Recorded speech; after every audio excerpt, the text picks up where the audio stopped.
Hi, this is Lee Locklear. We're here in the Cutting Edge Garage, and I'm really excited to announce the release of the SP Tool 61170, the latest in the diagnostic arsenal from SP Tools.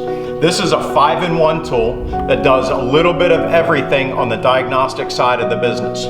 We have an integrated battery tester that gives you the ability to test batteries in vehicle or out of vehicle. We'll also test the rest of the charging system. It'll give you state of health, state of charge, electrical system analyzation, as well as starter analyzation.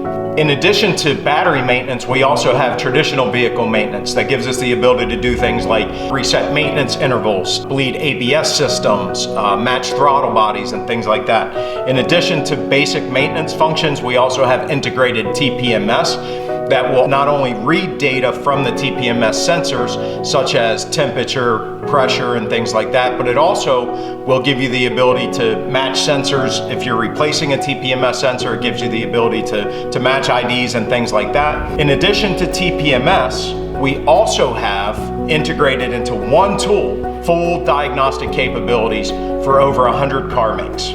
Now, when I say full diagnostic capabilities, I'm talking full-fledged diagnostic, professional level diagnostic capabilities. Full bidirectional controls, gives us the ability to read codes, clear codes, look at live data, several different ways that we can look at live data. We can look at it in a traditional text format, or we can also graph it. We can also do a overlaid graph or a combined graph to look at sensors in relationship to each other. For $19.95, the return on investment for the SP61170 is phenomenal. Make sure that you rush out and get yours today. SP Tools, manufactured for the professional.